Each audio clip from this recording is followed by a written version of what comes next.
Hello, everybody.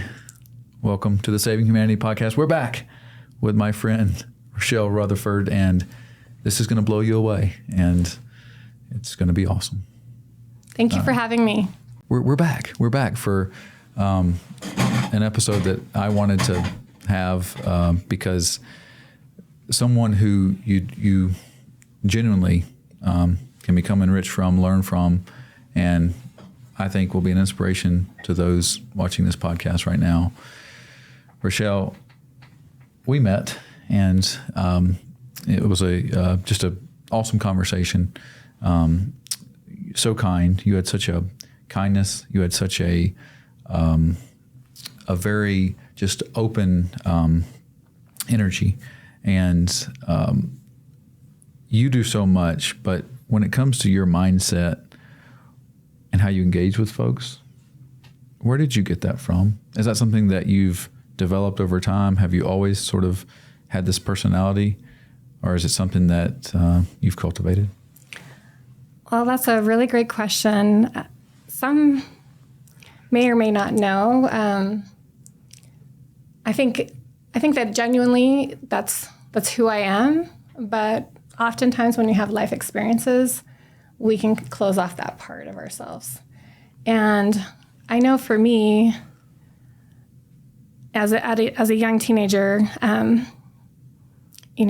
reaching out to my parents and to my family for help, and not being heard and having consequences for speaking up, that caused me to really shut down that part of me. Not necessarily the kindness part, but I definitely went through a period of time where it was more of a survival mode. So it was, who do I need to be in this setting to accomplish this outcome? And what that might look like, I was in a career where it was primarily male-dominated. So, talking about having kids, or, oh, my children are sick, or, even being pregnant was something that I never talked to people about. So I definitely separated, a lot of my personal emotions and feelings and my family and my private life from my professional life for many years. And really that started to shift when I made an intentional choice to heal. And as I started working on my healing, then I saw that difference between what I had created professionally, and part of that was for privacy. Part of that was it didn't feel safe to share my feelings or to be authentic with people. And that was from trauma. And then there was a part of me that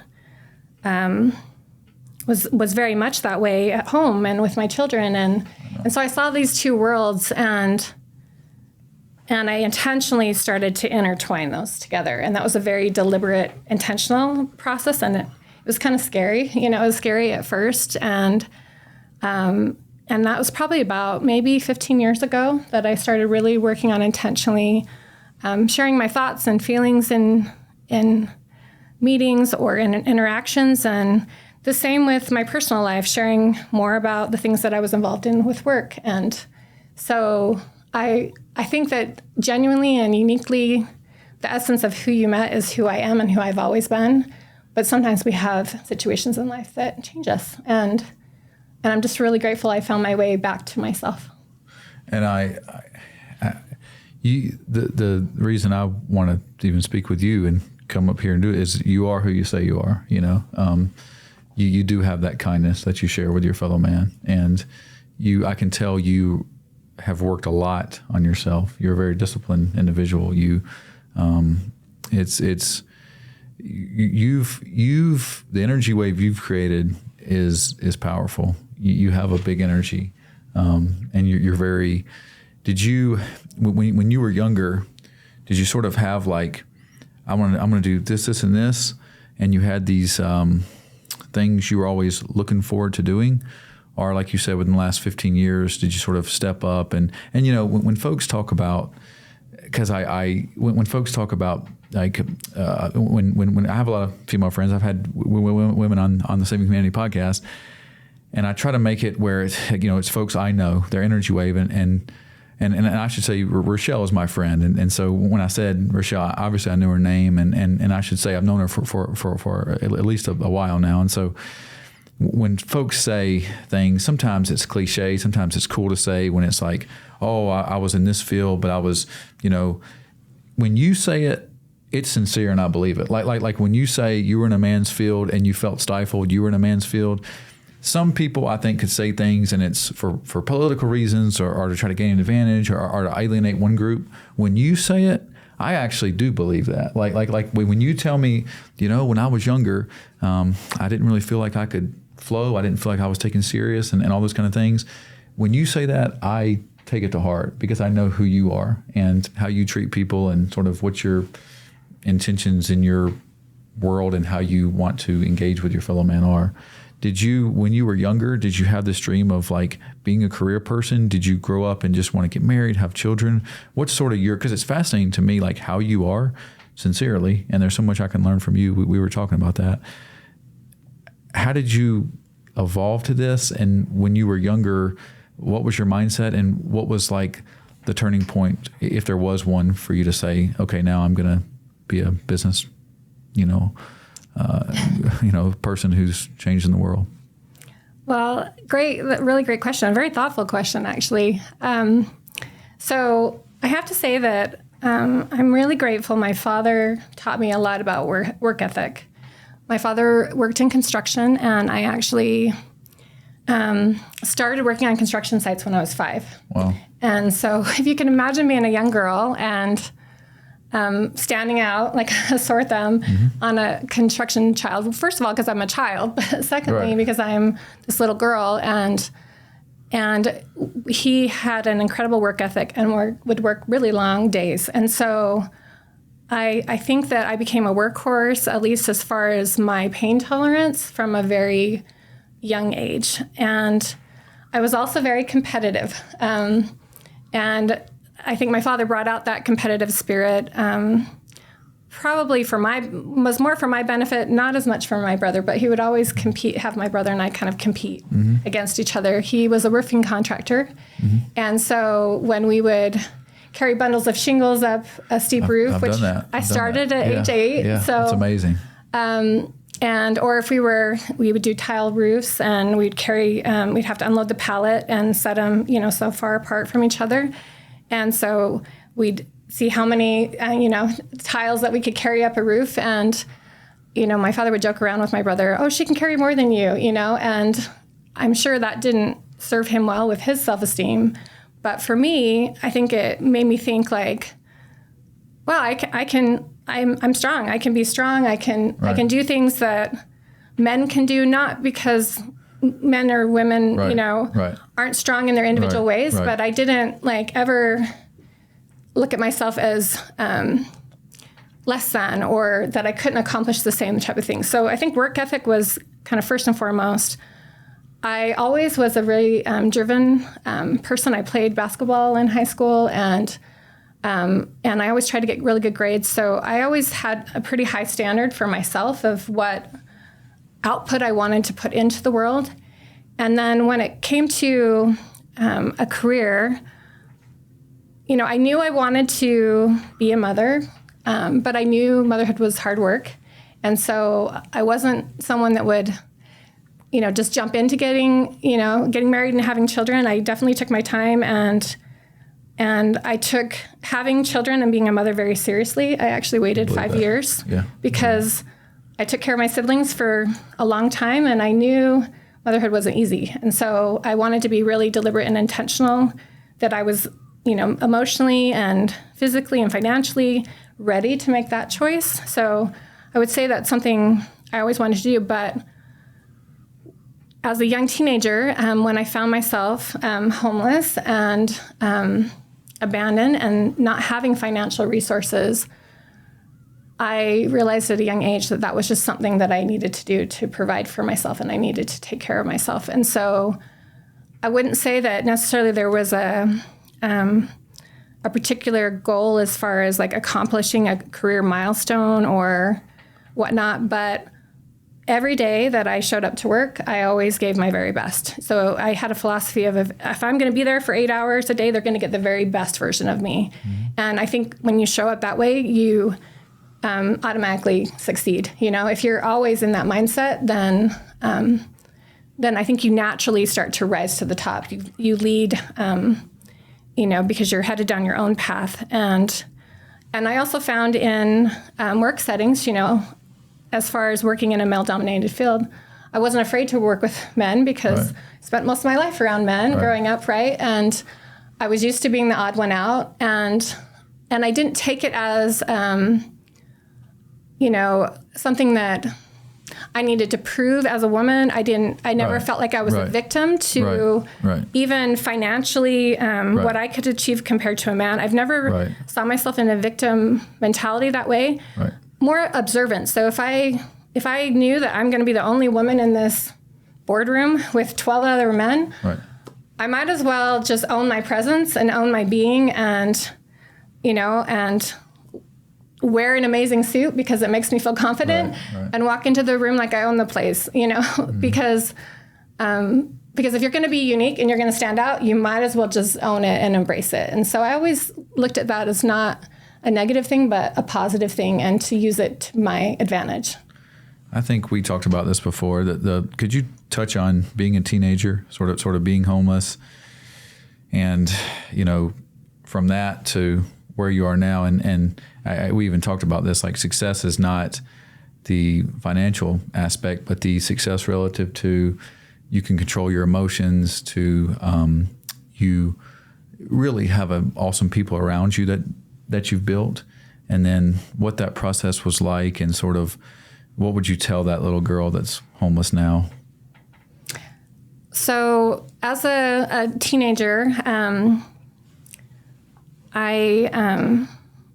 was actually abused as a child from a young age, and I didn't know actually what it was at the time, you know, and that's very common for children that, you know, grow up in a situation like that. And I learned that one of my siblings was being abused. And when you learn something like that, it's like we can tolerate a certain level of pain ourselves, but when you hear or learn of someone else's suffering, for me, that called me to action. Plus, it also kind of awakened me to my own experiences. You know, sometimes hearing someone else say it out loud, then all of a sudden it just registered. And I remember the day that it just registered for me. And once I had that knowing, it was like I couldn't unknow that, you know? And so I shared with my mother that I was being abused and my sibling, and that was by one of my family members. And when I spoke up, my parents were angry, and that was just something not talked about. That was something that wasn't discussed. And so they locked me out of our home and told my siblings not to speak to me, and I was disowned from them. And that left me without a place to live. I wasn't packed and ready to go somewhere. I had nothing. And so I realized what that was like, to have all of a sudden your life kind of just in a moment's time change as you know it. And I didn't have a place to go. And because of their reaction, I was afraid to ever tell another person. I couldn't tell my friends' parents. One of the coaches on our basketball, for our basketball team, he was a police officer. I never told him. I could have told him, but I had so much fear in me for speaking up that I thought that they would react the way that my parents had acted. And so after a year of being just really, really sad and not sure how I was going to solve this impossible problem, I attempted suicide and found myself in the hospital. And the beautiful thing about that experience was waking up in the hospital, I looked at my life and I thought, how in the world did I get here? I was like, how did I arrive in this place, in this moment in time where I would attempt to take my own life? And I'm sure there are people that can relate to that you can have such a catastrophic event in your life that you would maybe make a decision that you could never see yourself making. But with that, a beautiful thing was that I also found that power within to say, I was not created for this. I wasn't created to be broken my entire life. I wasn't created to have a life that in my mind was meaningless.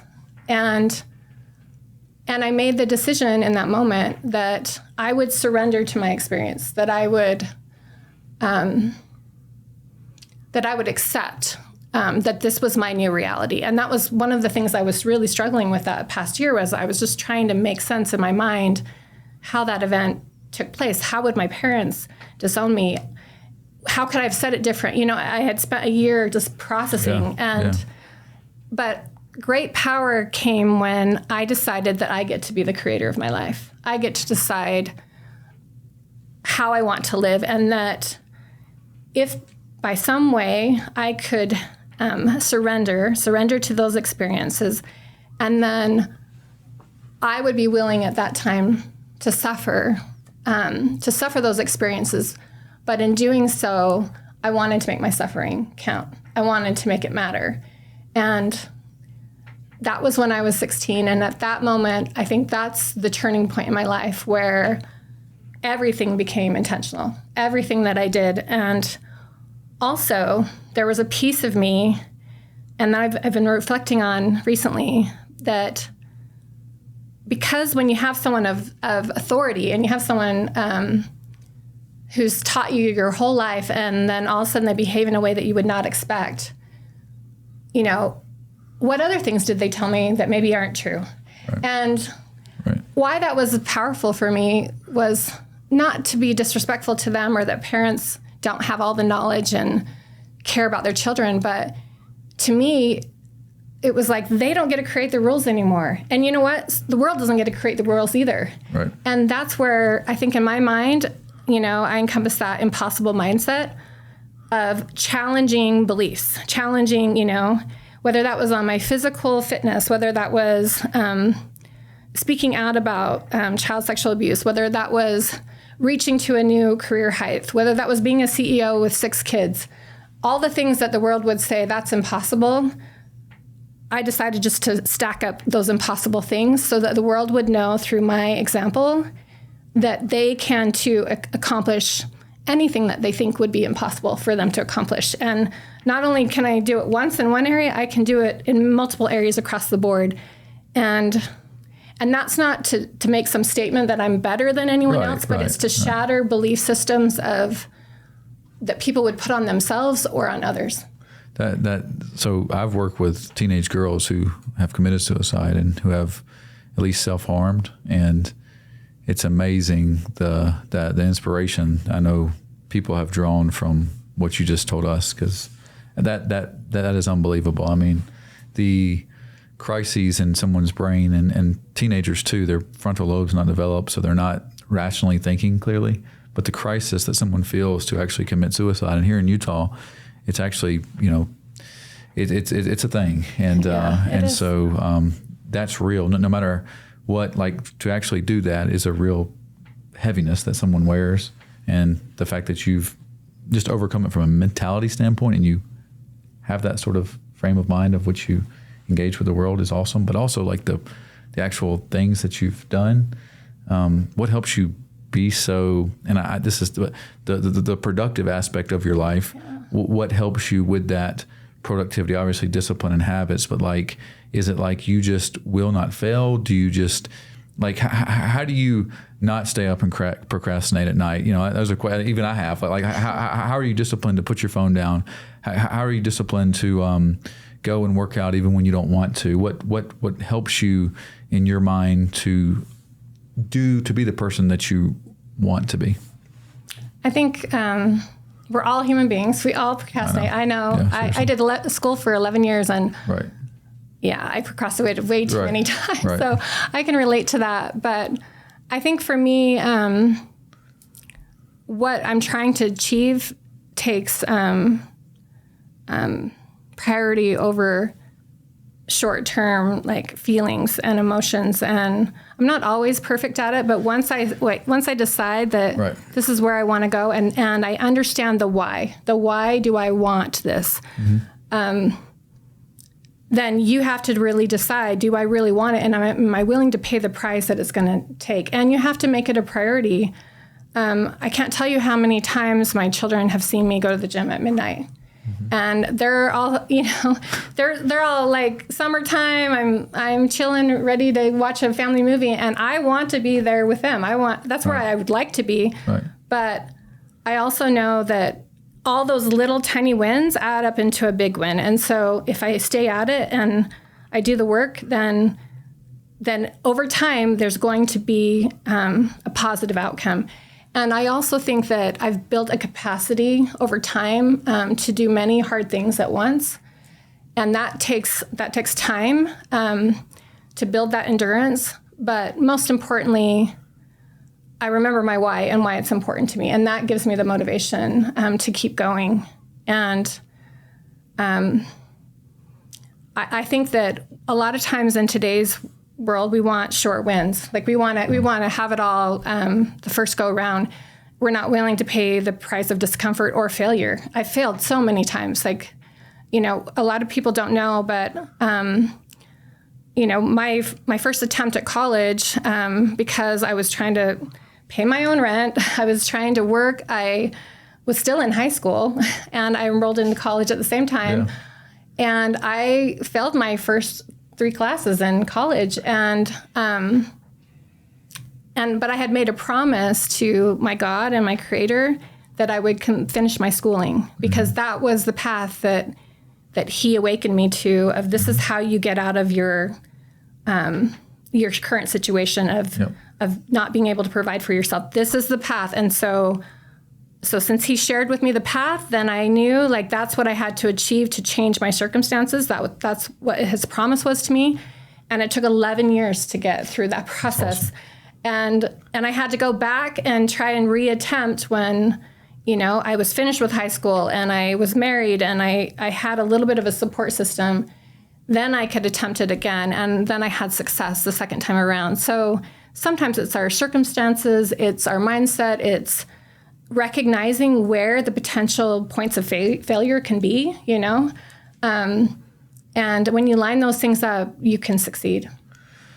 What helps you when you have a setback, or when you feel like you're not, when you keep trying, there's no result, you're not, and maybe it's in a relationship that you have with a child, or if it's, and I'm sure your kids are awesome, but or with a coworker or whatever, or if it's a situation where you can't break through to something, what do you do when you feel like you've taken sort of a setback, or a challenge has come your way? What helps you double down and not stop? What goes through your mind, or what sort of habits? Are you just so into the process that you just are going to be relentless about it, or how do you handle what some people would consider like a loss or a setback? Yeah. Well, first of all, like if someone tells me I can't do something, like that's more fuel to my fire. Like, so tell me I can't do something and I will prove you wrong. Mm-hmm. So I would say that's kind of inherently in me. But an example would be, you have to stay with it for a long period of time. And, I'm currently Mrs. Universe, and that has been an 18-year journey. Mm-hmm. Most people would not stick out something 18 years. Right. And I'm a very sore loser. I will admit it. Okay. Like I don't like losing, and right. But going after something like that, I knew every year that I competed, the cards were stacked against me. I mean, you don't get any younger. I have 6 children. I'm competing against 20-year-olds that have no children. Right. It's just a whole different dynamic. Yes. And I would say in those settings when I fail, I'm first discouraged, cry a lot of tears, okay. Sometimes eat some donuts, okay. And, all right. Wallow in my sadness. Yeah. And I would say the next step would be I get angry. I get angry because I'm processing my emotions through it. I know I've worked hard. I know I've put everything in it. Right. Especially with pageantry, it's so subjective. They always say that you could have one competition, you get a whole new setup of judges, and you have a completely different winner. Right. And it's kind of similar, I guess, another field that's like that is bodybuilding. It's all subjective to what the judges think. Sure. And so that's just a really challenging process. But then with that, I remind myself of like why I'm doing this. And for me, Mrs. Universe was for me to defend the innocence of children. And that was my platform. And it was to give a voice to children because I didn't have a voice. Right. So when I would look back at that, and I would hear from coaches all the time, you know, like, change your platform.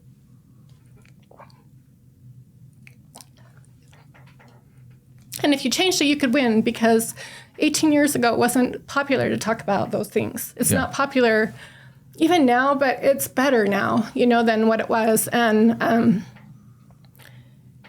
that would make me so angry when people would say that, because it wasn't about even the winning. It was about having my own voice and then having a voice for others.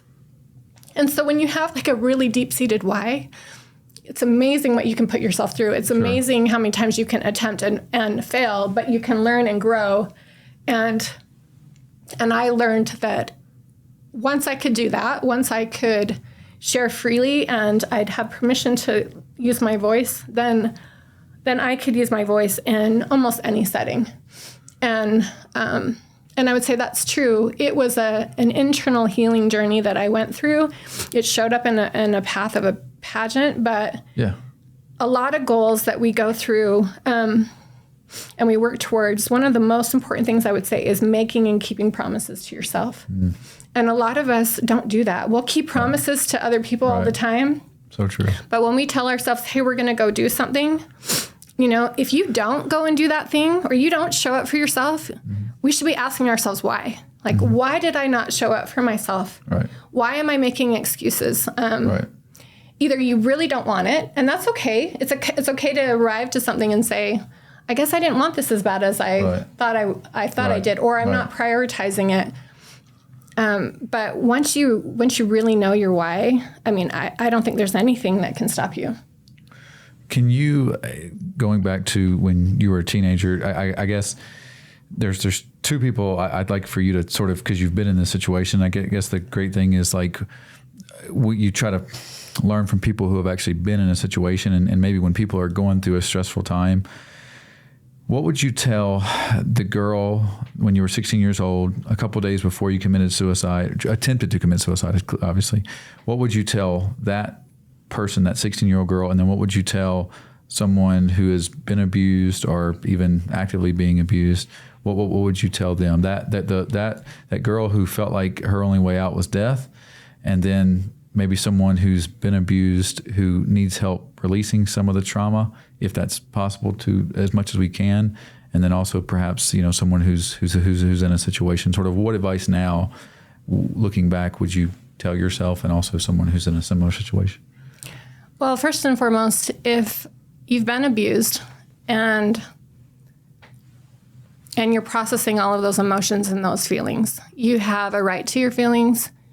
You have a right to be angry. You have a right to be sad. You have the right to experience joy again. You have the right to experience happiness again, and that healing is possible. And it's painful. It's scary. It's hard. But you are so worth it. Like, if you were to do one thing amazing in this world, it would be to heal yourself. And that doesn't require, you know, someone saying they're sorry. It doesn't require someone taking ownership. It doesn't even require speaking out about it publicly with other people. Whatever it takes for you to become the best version of you and to go through all the layers and remove all those layers so that you can show up authentically yourself and return to who the essence of who you are is, like, you're worth fighting for. And so I would hope that you would. I'd hope, and I can tell you, it's the hardest thing you'll ever do, but it is so worth it. And you can have a blessed and wonderful life even after really difficult, hard things. And so I want you to know there's hope and it's possible. To your other question, what I would say to that younger person, to my younger self,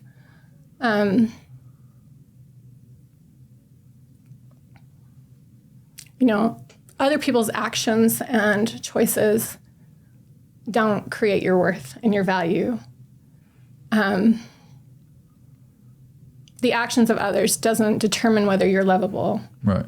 or So true. that you're valuable, and you're amazing, and you're going to change the world. That's awesome. And it's so you're this is the real deal, everybody. So I grew up in Mobile, Alabama. I lived all over, but growing up in the South, I didn't grow up in Utah. I know because I know you, and your faith is important to you. You brought it up. I'm guessing you're a member of the Church of Jesus Christ of Latter-day Saints. Can you talk about, because I see it, you brought it up, and also I see it in your posts, and I'm not being from here, still learning about everything. Can you talk about the role your faith plays in your mindset, your journey, in your life, and how that's played a role, and sort of the importance of that to you, and sort of what your thoughts are on having something maybe to help you as you travel through space and time on your journey. Yeah, thank you. Yeah, you're welcome. I would say that I learned at a very young age, all about Jesus and his saving grace. Okay. And I'm so grateful I did. And I also learned about God, our creator. And that was something that was wonderful for me to learn about those things. But what I didn't experience growing up was I didn't experience the joy that can bring. Okay. I didn't experience what it means to truly be connected to God, to truly put all your trust and well-being in his hands. And I would say that experience that I had in attempting to take my life and praying for direction, that was the beginning of my own personal relationship with God. Okay. And putting my trust in him with, how do I solve an impossible problem? Because I was all alone. I had no one to talk to. I had no one to help me. I didn't have relatives that were there to aid me. And so I reached out and asked for his help. And when I asked him, I said, how do I solve this impossible problem? And the answer was, get an education. And that was a simple answer, but I started to process that in my mind, and I thought, that makes sense. And I started to take the necessary steps, and I made a promise in that moment to God that I would do the thing that he is telling me the answer to my problems would be, and I would give it everything that I have. And that was the beginning of consulting with God on my challenges and my problems. And I went many years where I didn't have anyone to talk to or someone that I could rely on. And even today, he's my rock. He is with me when no one else is. And he also, I believe that I feel like I have a godly confidence. I have a godly confidence in everything I do, not because I think that I'm confident with me. Right. I know I can do really hard things, but it's because of him and my faith in him that I can do impossible things, because I know he's a God of miracles. And as a God of miracles, my life is a miracle. The fact that I am not a statistic is a miracle. Right. There's 10 reasons why I should, I should be a statistic right now, or more than 10, a million reasons. But he was the one that got me through all those situations, and even today. In what we're trying to create with Hope in Motion, and we're trying to change perspectives around children with disabilities and delays. I'm calling out a bold vision, that many would say would be impossible. But yet I have this inner knowing that it's to come about. Just like even with pageantry, I knew that I was to have a global international title. And And because I had that knowing inside me, which I believe came from him, that's what allowed me to spend 18 years going after a goal that many would have given up many years before that. Yes. And then I guess Kids on the Move, what's your vision for it? And obviously people can find it, and we'll link and collaborate, and I'll have your page and everything on the podcast and also just on the Instagram.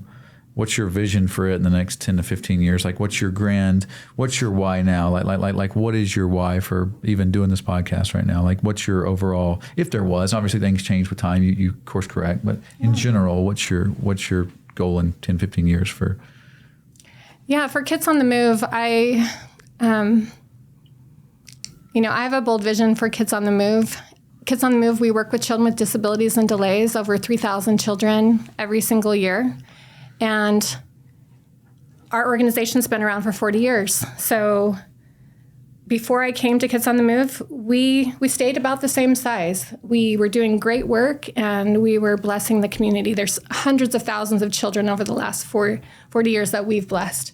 And that's wonderful. And we were started by 2 moms that had an incredible vision for their 2 children with disabilities. But I knew, first and foremost, we needed to expand. We needed to offer more services to more people. And with that, we needed to create a new facility. And as we've pondered about that new facility and what we needed to create, we started to look at all of the needs that parents have that aren't being fulfilled at this time. And when I wrote the book, Chasing the Impossible, I got to interview many parents and ask them about what's missing in the community, where are their needs and where are their gaps. And I learned a lot from those parents. And we highly value parents because we believe that parents are the best educators for their children. They have that intuition about their child, of what their child needs. And that was something that, is different. A lot of times with corporate strategy, you go in a direction that maybe the industry is telling you to go in, or where you can have the highest returns. And our direction has always come from parents, even starting with the 2 moms that started our organization, and wanting to help these wonderful parents that truly care about their children, wanting to give them every opportunity to reach their fullest potential, has given us the drive to not only build a new facility, but build a campus, Hope in Motion campus, on 25 acres of land. And we are going to bring not only our services to this campus, but we're going to bring services that are going to benefit the entire community, and services that children with special needs need. And including that, one of the visions I have for that campus is to partner up with the lead suicidologists in the nation and bring the Hope Institute to our campus. And this organization has data where they've had a 95% success rate in preventing crisis with children and suicide.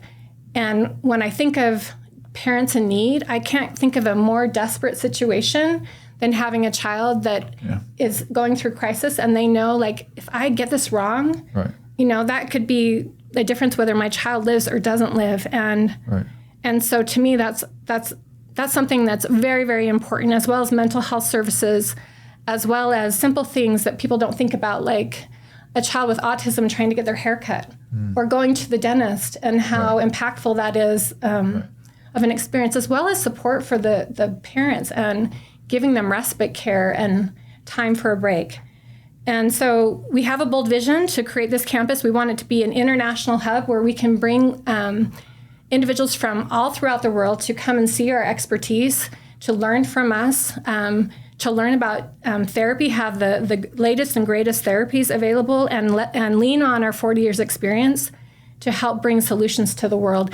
And not only just have it in Utah, but to expand out to other countries and bring those services to other countries, because many other countries are where Kids on the Move was at 40 years ago or 30 years ago in their services that they're offering for children with disabilities, or even the way that the community is embracing or not embracing children with special needs. So I want to change perspectives, and I think the world's ready for a change.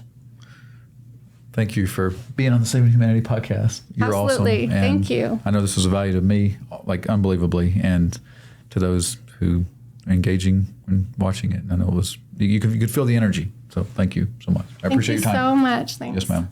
Bye-bye.